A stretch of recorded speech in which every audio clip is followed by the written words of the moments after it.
Assalamualaikum warahmatullahi wabarakatuh. Yang dilakukan oleh Polres KP3 Belawan serta diduga adanya penyiksaan terhadap AP untuk mengakui perbuatan yang tidak dilakukannya.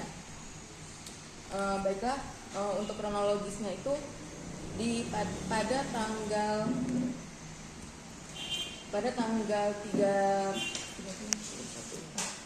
tanggal 31 Oktober 2024 adanya tawuran antar gang di Bagan Deli, yaitu pukul 17 sampai dan malam, yang mengakibatkan ada salah satu korban luka pada bagian hidung yang mengakibatkan panah atau adanya paku bergerigi.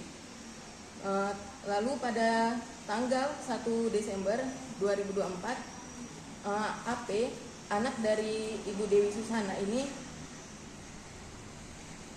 sedang melakukan sedang nongkrong gitu di daerah Belawan.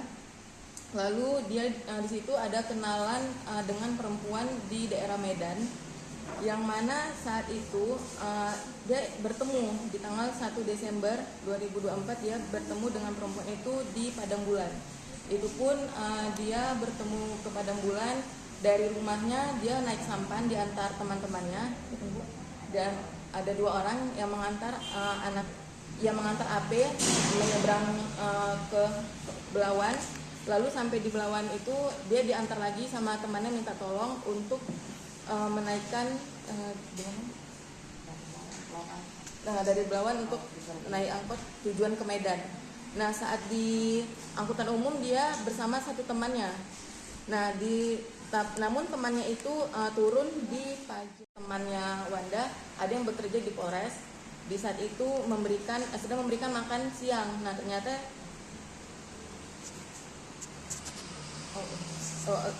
terus di situ ada yang memberitahukan Kak Wanda ini diberitahukan oleh temannya. Nah, jadi di situ tahulah bahwasannya si AP lagi ditahan di situ. Nah, di tanggal 2 Desember itu juga pada sore hari orang tua dari AP mendatangi Polres Belawan untuk menanyakan keberadaan anaknya, apakah benar ada di sana. Nah, saat datang memang benar penyidik mengatakan bahwasanya AP ada di sana. Itu pun orang tua dari AP tidak bisa bertemu dikarenakan belum 1 kali 24 jam. Jadi belum bisa bertemu dan meminta orang tua AP untuk datang lagi di tanggal 3 Desember pukul 10. Nah, pada tanggal 3 Desember datang kembali orang tua AP untuk melihat anaknya. Dan di saat orang tua AP bertemu dengan AP di Polres, dia melihat ada banyak luka lebam kepada AP, dan di situ orang tua AP bertanya, apa kamu dipukuli gitu kan? Nah, jawab dia, iya saya dipukuli dan disuruh mengaku atas perbuatan yang tidak saya lakukan.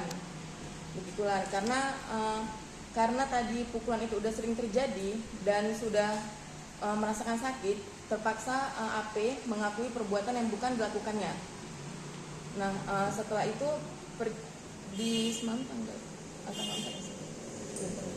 di tanggal 4 semalam. Misalnya kronologisnya itu adalah fakta yang ada dan itu diambil langsung dari ibu korban.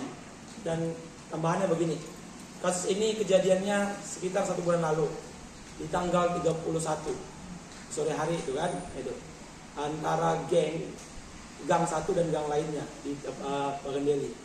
Tapi kita mau kasih tahu faktanya adalah di tanggal 30 itu Andika telah pergi ke rantau rapat begitu untuk bekerja.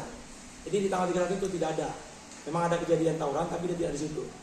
Apa yang membuktikan ada video live-nya dia langsung pergi, dan 2 orang ibu ini adalah orang yang mengantarkan Andika ke loket untuk pergi ke rantau dan bekerja di sana. Pasca pergi di sana 31 itu kejadian. Sebulan lebih kurang di sana dia bekerja, itu tidak ada problem kan begitu. Memang ada korban benar yang kena panah hidungnya, tetapi kita berdasarkan keterangan saksi dan keluarga korban itu tidak pernah ada dilakukan oleh Andika kan begitu. Bahkan tadi sudah ditegaskan dari ibu korban yang semalam itu sudah menjumpai pihak Polres bahwasanya laporan itu sudah dicabut. Laporan korban. Kenapa dicabut? Itu yang tidak dijelaskan. Begitu. Karena seyogyanya memang Andika bukanlah pelaku yang dituduhkan. Andika ditangkap atas tuduhan itu. Begitu. Yang anehnya adalah pelanggaran asasi manusianya jelas sekali dan unprocedural bahkan pelanggaran KUHP. Tadi sudah dijelaskan. Apa? Yang pertama, tidak ada surat penangkapan dan penahanan. Ini anak umur 16 tahun, dia pakai undang-undang khusus, lex spesialis, namanya SPPA, Sistem Peradilan Pidana Anak, 11 tahun 2012. Kalau anak ditangkap ataupun anak ditahan, itu harus seyogyanya ada surat penangkapan, penahanannya. Siapapun itu, orang dewasa juga. Dan ada respon lebih cepat. Untuk penahanan sendiri, itu 7 plus 8, 15 hari. Hari ini, Andika ditahan tanpa ada surat penahanan. Sebagaimana disampaikan, kan begitu. Dan tanpa ada surat penangkapannya. Parahnya adanya dugaan penyiksaan. Dugaan penyiksaannya itu diduga dilakukan oleh oknum polisi, inisial T yang ditunjukkan oleh Andika orangnya, ini T Pak. Untuk apa? Untuk mengakui apa yang dituduhkan kepada Andika. Tadi sudah disampaikan Anissa sebagai ketua timnya, dengan tidak tahannya disiksa maka diakui. Tapi terbuka faktanya semalam itu dicabut laporannya.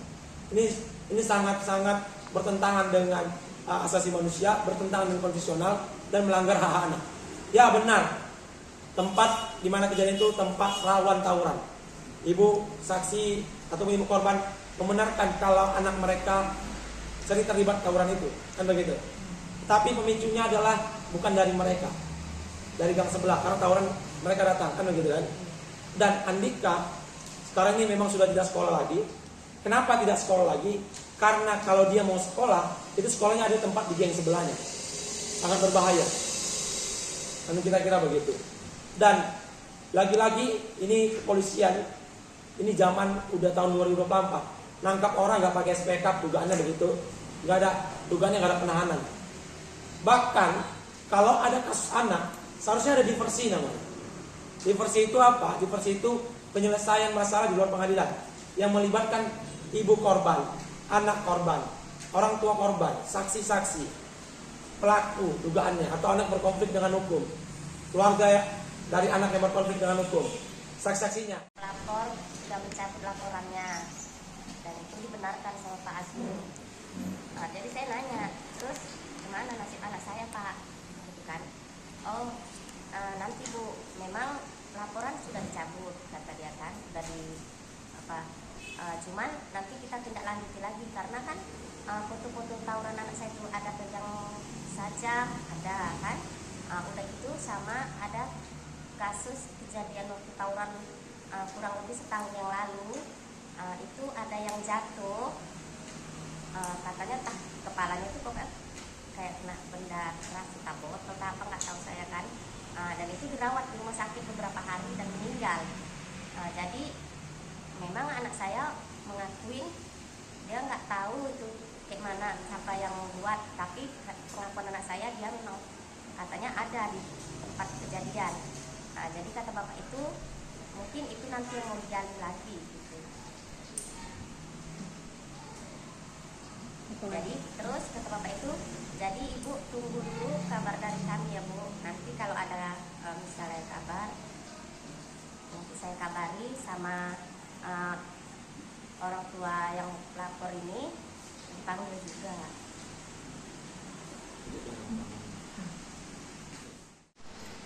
Karena saya mau anak saya kan laporan sudah dicabut.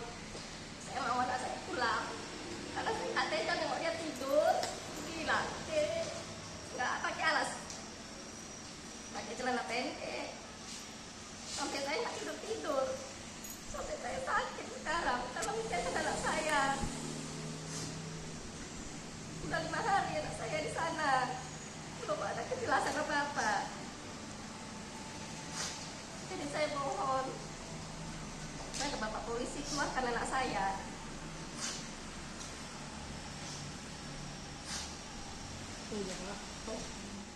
Download Tribun X sekarang, menghadirkan lokal menjadi Indonesia.